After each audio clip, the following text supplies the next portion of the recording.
Hi guys, welcome to my first ever YouTube video.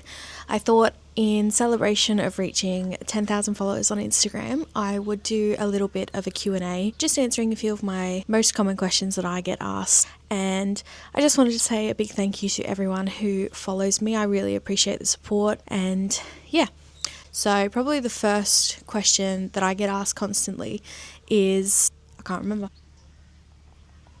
Probably the most common question I get asked is, how many people do I cook for? I cook for 17 people. That's breakfast, morning tea, lunch and dinner, and then desserts a few times a week. This can always change based on helicopter pilots, truck drivers. We could have family visitors. So my base for the amount of people that I cook for is 17, which is the largest number that I have cooked for. All my other stations has been a little bit smaller than that. Not too much, but a little bit smaller. Yeah. I've got pretty good eaters. I've got a few fussy eaters, but they tend to just eat what I make and they'll be fine. Now, there is a question that I do get asked quite a bit, which is what station I'm on. Now, I understand that people are just a little bit curious about where I am, but I won't be sharing exactly what station I'm on, just for privacy reasons. Obviously, I'm aware that people may know where I am, they may know some people that I work with, that kind of thing.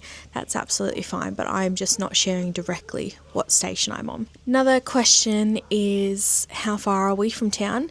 So we are only about a 3-hour drive from town, which I think is quite close. I have worked on a station that was 7 hours from town, so it's quite nice being able to go to town and back in a day. It's pretty good. We've got pretty much everything we need in the town. Leading on to that one, I do get asked how often we get supplies. At the moment, it's not like, oh, we get it once a week. It's kind of, the store's truck may come out, so we've got things on that, or if someone's going to town, we may do a top up with them. So I would tend to say maybe every 1.5 to 2 weeks. Another question I get asked quite a bit is how long I've been a station cook for. So this is my 3rd season as a station cook. My first season was in 2021 in Queensland. Second season was in 2024 right on the Northern Territory WA border, and then this is my 3rd season. So yeah, we kind of work in seasons as station cooks, just because it's not an all year round job. Basically, I tend to only be here when the crew is here. There really is no point me cooking for 4 people over the wet. So yeah, and then leading on to that, during the wet, I will normally go traveling. I'm hoping at the end of this year to go to Asia. I've only really done Bali. It does count, but it was only a week. We saw a lot of temples and things like that, so I do count it. I would love to do Singapore, Thailand, Vietnam, Philippines especially. So yeah, getting a few questions on if I'm doing a recipe book, and I am trying to at the moment. Obviously, writing down recipes does take quite a bit of my time up, and unfortunately this really niggles my partner, but unfortunately I don't write down recipes, and I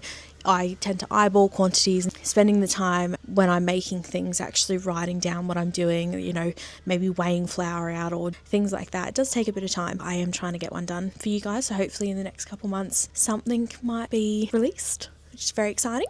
Another pretty common question I get is, do I have any training as a chef? I don't. Everything that I do is self-taught on the station and with, looking at recipes, trying things out. I've been cooking for myself for quite a few years now. I was very picky as a teenager, so my poor mum struggled quite a bit, so I ended up cooking for myself a lot of the time. And, when I was younger, I used to kick my dad off the barbecue so that I could cook it, which I'm sure pleased him greatly. But yeah, so I've always loved cooking, never been professionally trained. My hat goes off to people that have been professionally trained. I would love to maybe go to pastry school one day in Paris if I could. That would be lovely, but I have no plans to do any sort of training. Another question I get asked is how I meal prep, or how I plan meals is more what I get asked. Basically, I used to pretty much write out breakfast, morning tea, lunch, dinner and dessert for every single day of the week. Now that I've gotten a bit more experience, I don't tend to do that. But the one thing I do plan is dinners throughout the week, because you tend to have to get meat out of the freezer.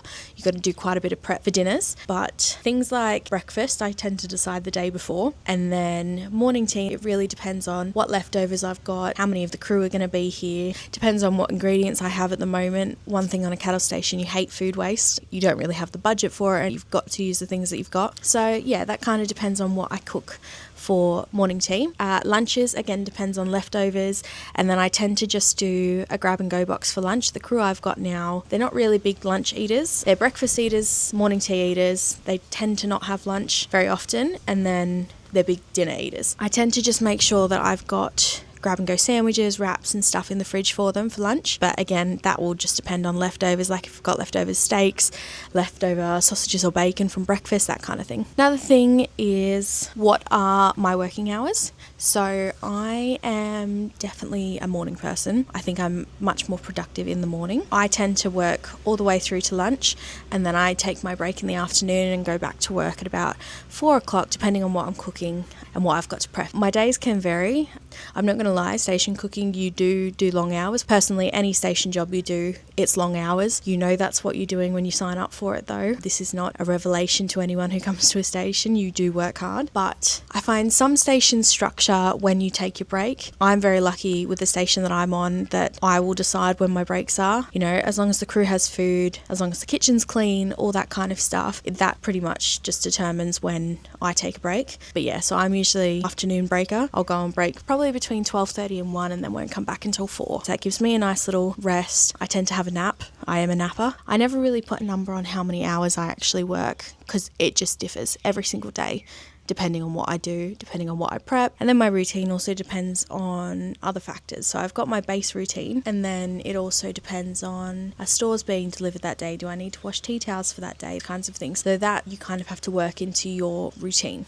I think that's pretty much all the most common questions that I get. If you have any more questions, please leave them in the comments below or comment on my Instagram, my TikTok, Facebook, and I might do maybe a bit of a Q&A, maybe once a month, if there's anything new that people want to know. So I just want to say thank you so much for everyone who has supported me over these last couple of months. You know, doing something like this and sharing your life on social media, it is quite scary to begin with. I'm not going to lie, I was terrified of judgment, people making fun of me, but I've gotten to that point where I've just stopped caring. I'm just wanting to do my own thing. I want to share my life. You know, you don't really see many people sharing station life, especially cooks, I would say. But thank you so much for following along, and I hope this answers some of your burning questions about station life and station cooking in general.